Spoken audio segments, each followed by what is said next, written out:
Monster Hunter Wilds can be a very complex game, having a lot of mechanics, gameplay systems and convoluted menus that you need to navigate through, learn and get used to. That being said, there's quite a few things that you can change in the settings that I would even recommend you to do so. As someone that has played Monster Hunter Wilds for over 150 hours, that I believe will not only help you improve your own experience with the game, but can also give you an advantage as you play through your different quests. So in this video I'm going to be showing you a couple of tips that I wish I knew before I started playing the game, along with a few settings that have completely changed the way that I play Monster Hunter Wilds. And some of these are actually new, they weren't present in the beta test, so even if you played it I would recommend you to stick around for them. So with that being said, hello everyone, my name is Dark Hero and let's get started. Now the first setting is one that you're going to want to change pretty much as soon as you start the game, as it is a fix to a complaint that a lot of people have been having with the game. You see, a lot of people have been saying that the game looks very washed out, the colors are too bland, but you can actually adjust it very easily and make the colors stand out a lot more. So if you want your game to look as colorful as this right here, it's actually pretty simple. Going to the options menu and under the display tab, you're going to scroll down all the way down to brightness. And what you're going to do here is basically have the first number that is tied to the minimum luminosity very low. I have it at 1, you can even put it down to 0 if you want to, and set the second number for the maximum luminosity very high. I have mine to 20. But the trick here is to have the overall luminosity also be pretty low, because by default I believe it is at the highest, and this is what is going to make the game a lot more washed out, kind of like you have some HDR settings wrong, and if you also add some brightness here,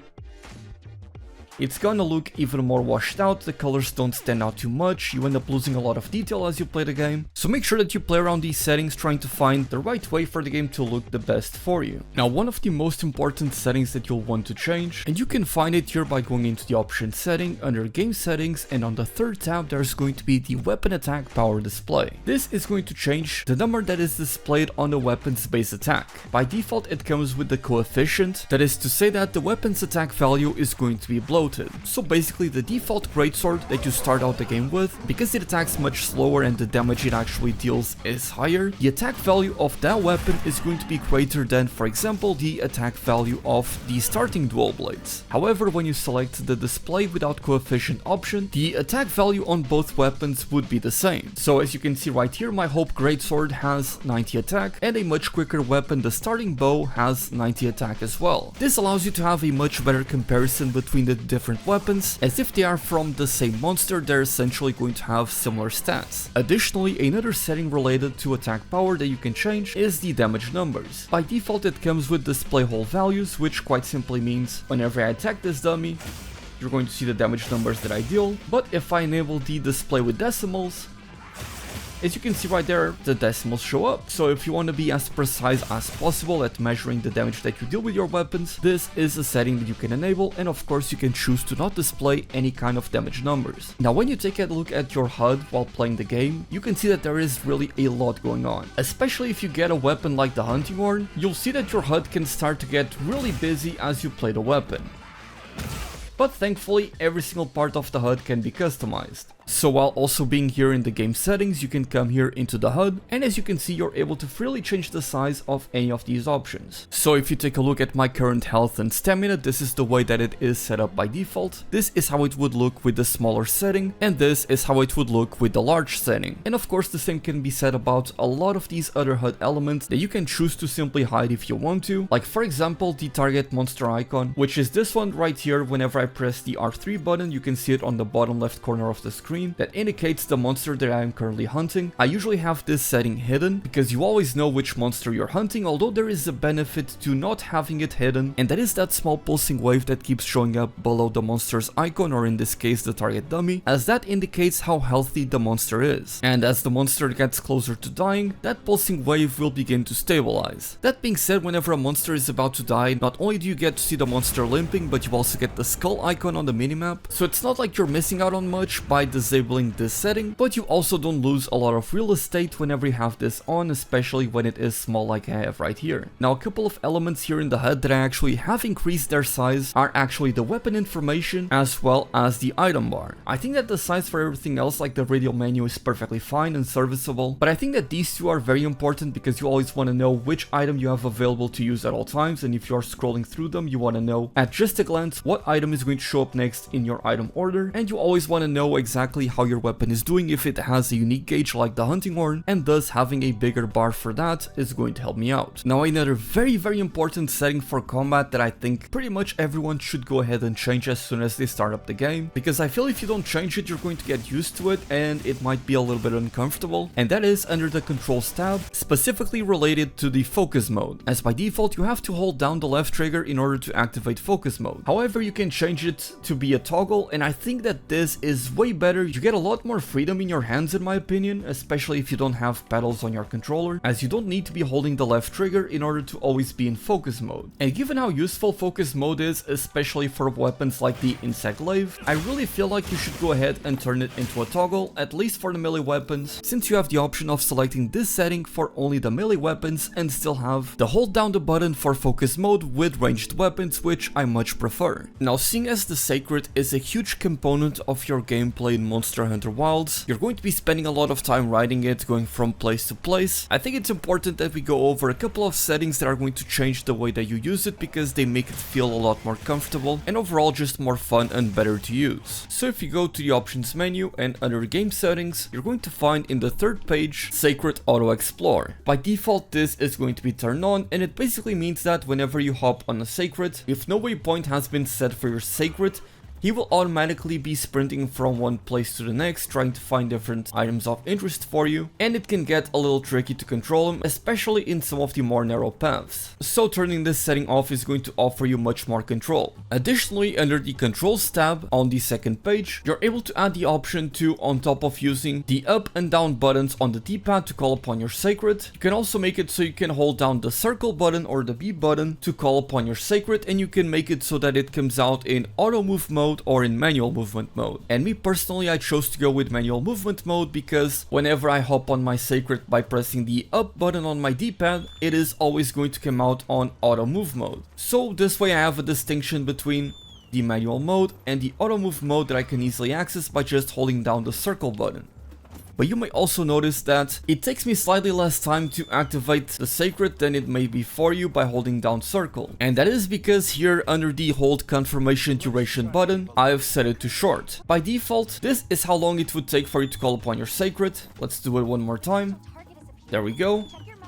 And now if I change it to short, this is how long it takes. As you can see, it's nearly instant, so whenever you are trying to catch up to a monster or trying to quickly get on your Seikret to dodge an incoming attack or sharpen your weapon, you'll be able to do it even quicker thanks to this setting. And of course you should also keep in mind that whenever I mention getting on my Seikret by pressing up or down on the D-pad, it's because I have the type 1 button configuration for the Seikret that makes it so that I control the radial menu by pressing L1 or left bumper and then my D-pad, as well as my right analog stick like this. But if I change it to type 2, it's going to be inverted, so I can call upon my Seikret by holding down L1 and my D-pad, control the radial menu with L1 and the face buttons, and navigate the item bar by just using the D-pad. I personally prefer type 1 because I'm used to doing this on the older games, but of course you are free to change this if you want to. A couple more things about the Seikret that you may want to learn is that you can change the way the Seikret interacts with the top speed mechanic. That is to say that whenever the Seikret is moving at the highest speed possible it can go. With type 1 you don't have to press anything, so long as you are pressing R1 you're always going to be going at top speed, whereas with type 2 you're going to need to input your left analog stick to go at top speed, and whenever you let go of the left analog stick the Seikret is going to stop. So the second option is going to offer you a little bit more control, and the first option is there so you can have a more relaxed experience. So if you are a fan of manually controlling the Seikret, definitely go with the second option here. And also, speaking of face buttons, a setting that I think a lot of people would like to know where they can find it, by going into the control settings to the final page, the very last setting, you're able to change the display for each of the different buttons on your controller. So whether you want a PlayStation controller, an Xbox controller, or even a Nintendo Switch controller, you can change all of that here in these options. And as you can see, I personally like to go with the PlayStation button layout, specifically the colored one. Now another very important setting that I think people don't talk about enough is regarding your health and stamina gauges. So by default the way that the game has this set up is it's going to have your health, stamina and sharpness gauge dynamic. That is to say that so long as you're not in combat you're not able to see exactly how much health you have or how much stamina you have. As you can see, I can get out of the Seikret and I'm spending stamina by sprinting and it's not showing showing how much stamina I actually have. In order to see it, I need to press the left bumper or the L1 button, and now I'm able to see my stamina, my health, and my sharpness gauge. And in addition to that, I can also see the duration of my buffs, with the food buff that I have currently active lasting for an additional 34 minutes. And also another thing to keep in mind is that whenever you have any of these buffs active and you are inside of a base camp, or even inside of your tent if you are in a pop-up camp for example, the duration of these buffs is not going to run out. As you can see, I have an attack buff that is only going to last 5 additional seconds. It's just about to run out, but because I am inside of the base camp, it's not running out. The reason I bring this up is because even if you swap the health gauge display from dynamic to fixed, as well as your stamina and sharpness,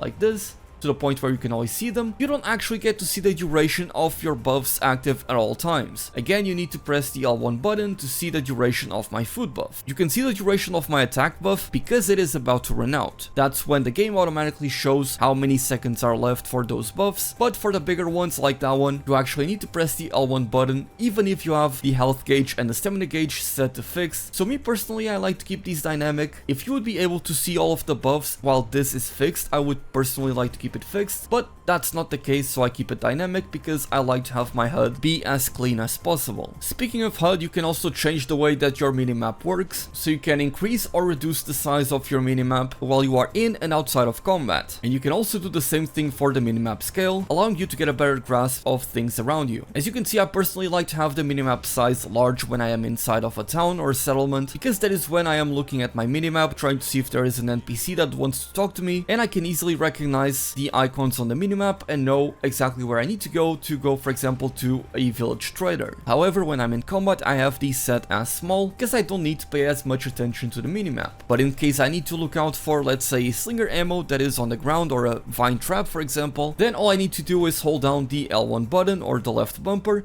The minimap is going to get bigger and I'll be able to spot it instantly so long as I hold down that button. I also like to keep my minimap rotation fixed. It's just a personal preference, but for me personally it actually helps out a lot. Now, a few more settings that are especially important in combat, and ones that I personally cannot play without, can be found here in the camera settings. In the third page you're going to find the focus camera setting. This one is going to be enabled by default, which means that whenever you are locked onto a monster like this target dummy right here, you're not going to be able to move your camera around. As you move your character, the camera is going to be glued to the monster on screen like this. Very similar to if you were playing a From Software game, for example, and you were locked on. And if you try to move your right analog stick, you essentially just try to pull away from the lock on, which is very weird. You kind of have some resistance to it, and if you pull enough, eventually you'll let go of the lock-on, but it's very awkward, and I really would advise against playing like this. What I would recommend you instead to use is to opt to disable this, and now you are essentially using what is called the target camera. So when you are locked onto a monster like I am right now, you can still freely move your camera around like this, so in a way you are not locked on per se, but whenever you press the left bumper, the L1 button, you automatically change the camera position directly to the monster so you can see everything that you need to see. So for example, if I'm running away from a big attack, there's another monster incoming, I need to look for a Slinger ammo to pick up or whatever it may be, I can have the camera turned away from the monster, but whenever I need to focus on the monster, I just press one button, and like that, I'm able to see everything that I need. Additionally, you can further customize this by going into the target camera control type, which can also be found on page 3, and you can make it so that if you press the L1 button once or twice, you can make it face the monster or yourself depending on what you select here. I personally have it set up so that if I press the L1 button, it will lock onto the monster, and it doesn't do anything if I double tap L1. As you can see, I keep on tapping L1 and it just simply keeps resetting the camera onto the monster that I'm locked onto. It's just a personal preference. You can totally have it so you can press L1 once, lock onto the monster, and then you press L1 twice, and the camera shifts to wherever your hunter is looking like this. Now, while still on the topic of the camera, there's a few more things that you will want to change, and the most important one by far is going to be the camera distance. By default it is set to 4, so this is the default camera distance, and if I put it all the way up to 10, here you can see the difference. It's not a huge difference, but it is enough enough to the point where you can get a lot more information on your screen at all times. You can see more things, so you can be more informed about what the monster is doing, if your positioning is correct, etc, etc. So definitely a very important thing that you should max out in your own settings. I also have the camera distance span set to 6. This quite simply shifts the camera a little bit to the side. You can kind of see it here in the background. So if I go all the way down to 1, this is what it would look like. And if I shift it all the way back to 10, this is what it would look like. As you can see, my hunter is slightly shifted to the side, kind of giving you more of an action camera. I personally like to keep this on 6, a little bit to the side but not too much, but this one is entirely up to personal preference. Now I would also recommend you to go ahead and reduce the camera shake. By default it is set to 5, which I think is a little bit too much, especially as the camera shake can get very aggressive with some endgame monsters, so I personally lower it to 3, as well as the camera sway, although this one I honestly don't feel much effect, but you can opt to reduce it if you want to as well. And naturally you can also change the camera speed, which is something that I have done. As you can see, I have increased by quite a bit my camera speed on my controller, as when you are in focus mode by default the camera is actually going to be much slower, and I personally prefer it to be much quicker. And again, given that I have focus mode set to a toggle, I'm going to be in this mode for a very long time, and I need to keep rotating my camera around all of the time. And one thing to keep in mind is that there is aim assist with focus mode even with a melee weapon, so if I keep tilting the analog stick you can see that it kind of drags a little bit once it reaches the target dummy. It slows a little bit, which is also something that you can adjust here in the camera settings, though personally I do not feel the need to. Camera terrain adjustment can also be a good setting for you to change depending on your preference. This basically means that if you are going up a hill, your camera is going to slightly tilt as if you were tilting the analog stick by yourself, trying to accompany the movements of your hunter. And if you select do not adjust, your camera is never going to move whether you are going up a hill or going down. It's always going to retain the same angle. This does not bother me, so I have it to adjust, but that is something else that you're able to change. One final thing under the camera tab as well is the target filtering, which basically allows you to target different monsters and lock onto them, including small monsters if you want to, though naturally I would recommend you to keep this to only the large monsters, since those are what you really want to fight against. And for a small monster you don't really need to lock onto them, most of them are going to die in a couple of hits, so just stick to this setting. Another setting that I think is incredibly important for you to change, and it comes with the opposite setting by default, is the item usage control settings. This setting is tied to the radial menu and how you're able to use it more efficiently. By default it comes with type 1, which makes it so that if I open up my radial menu and I tilt the analog stick like that and let go in any direction, or if I just strongly tilt it a little bit, it's going to use that item. However, if I change it to type 2, which is what I normally have, when you open up the radial menu you can keep scrolling around as much as you want, you can let go of the analog stick and resume doing this, and it's not going to use any item. You need to actually press down the right analog stick, and that is when you're actually going to use the item. In my opinion, this is a lot better, because a lot of times with the other setting, what would end up happening is I'm in a pinch and I need to go for max potion, but accidentally end up using the whetstones, and then I'm locked into this animation. I can try to dodge, but I might end up getting hit. So yeah, it definitely didn't feel as good as using type 2, which in my opinion ensures that you can use the right item and is a lot better for that reason. And the rest of these settings are also tied to gameplay and improving your overall quality of life as you play through the game, with one such being the obscured hunter visibility, aka the silhouette that you see when you are behind a monster like this. Now it's great that the game by default already comes with type 1, allowing you to get this silhouette, but of course you should know that you are able to change the color of the silhouette, so maybe you want a yellow outline like this, or you prefer a black outline, or even in red, as well as blue. You can change all of that. Me personally, I do believe that they did a good job with the white, and in the previous games this option would not be turned on by default, so it's great that they actually have it set up here, as this can be very important, giving you information about your hunter for the brief moments when you're not able to see exactly what is going on. Now the next setting is one that I think a lot of players are familiar with, and that is the auto-sheathe, which I believe by default is turned on. Basically, by having this setting enabled, the game will make it so that after having your weapon out for a certain period of time, you will automatically sheath it. Now thankfully this does not happen while you are in combat, so you don't have to worry about finding a monster and your weapon sheathing accidentally in the middle of combat because you have this setting. But me personally, I like to have this disabled. I like to have more control over my character, so I decide myself when it is the best time to sheath my weapon or not. Slinger auto load can also be a similar situation, where by default it is turned on, but at times you may want to prefer going with the second second option, which removes the auto load. Basically, when you are scrolling through your item bar like this, if at any moment you stop scrolling through here and you let go of the L1 button or the left bumper in the position of one of these Slinger ammos, like the luring pod for example, the hunter is going to automatically equip it. Now this isn't terrible by itself. Ideally you are scrolling through these, you find a Slinger ammo that you want to use. So for example, I want to use dunk pods. I can simply let go of the button and the hunter is going to equip it for me, and I don't have to press square to actually equip it. The next time that I press square, it will unequip it.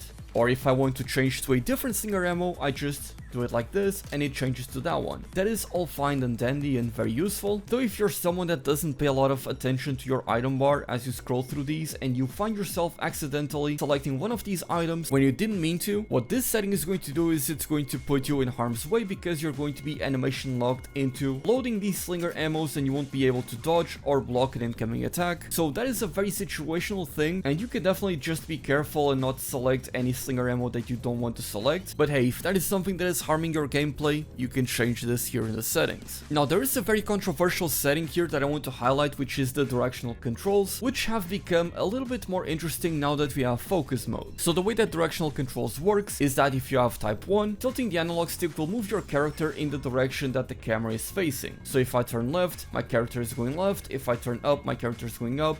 If I turn back, my character is going back. Pretty simple. However, with type 2, the direction in which my hunter will move is the direction in which they are facing. So this is what allows me to essentially change direction with a few different weapons in the middle of the combos, and to have better control over my movement, although it is going to feel a little bit awkward for a lot of players to get used to. But because you have focus mode, you can essentially have the best of both worlds, where in focus mode you have essentially type 1, and outside of focus mode you can have type 2, where your hunter will move in the direction they're facing and not in the direction of the camera. It's a little bit hard to explain here in the video, but if you get your hands on the controller and try this for yourself, you're going to see a difference, and that can actually allow you to redirect some big attacks like the charge slash of the sword and shield, the SAD for the charge blade, and a few other attacks with a lot of commitment. You'll be able to slightly redirect them without having the need to use focus mode. But of course focus mode is a big deal in this game, so you might too simply want to opt to always go into focus mode. I personally go with type 1 because I've just gotten used to it, but I know a lot of very good players that go with type 2 and they swear by it because of the additional freedom that it provides them. But again, this setting isn't as impactful in this game compared to Monster Hunter World or Rise. And now before we talk about the very final setting of the video, I want to give a huge thank you to everyone that has been supporting the channel, and if you're interested in seeing more Monster Hunter Wilds videos, then please subscribe, as I will be doing my best to provide you with the best guides that I can make. Now if you're someone that plays multiplayer a lot in this game, then you may want to come here into the game settings on the second page and disable the ally hit effects, the ally critical effects, and the option to hide other players' secrets, as things can get very hectic, especially if you get a group of 4 different hunters. So you may want to tone this down, either to make things more easily readable for you or to remove some visual clutter. That said, if you're interested in my graphic settings, I know a lot of people are usually interested in this as well. I'm running NVIDIA DLSS, as it does improve my performance with frame generation disabled and the upscaling set to quality, as it does not impact my frame rate. I also have ray tracing on high and high texture packs. The 4K texture packs are currently not available for me as a reviewer, but they will be available once the game releases. And I also have all of these textures, meshes, and fur quality to the highest setting, though I did decide to tone down a little bit the sky clouds, the foliage, as well as the shadows, as I noticed quite a bit of an improvement in the overall performance of my machine by doing this. I also disabled motion blur in the vignette because I honestly think the game looks a lot worse with these on, and I have lowered the volumetric fog as well as the variable rate shading. I could always improve this, but I didn't see much of a difference in the overall visual quality, and sometimes a few visual effects were tanking my performance, but when I changed to performance mode here in this specific setting, it fixed all of my problems with those same visual effects. And so the very final setting is one that I find very funny actually, and that is the option to disable the Alt F4 for squid, which is on by default, meaning that if you try to press Alt F4, you won't actually close out of the application, but if you want to turn it off, you can select this, press Alt F4, and the game will be done.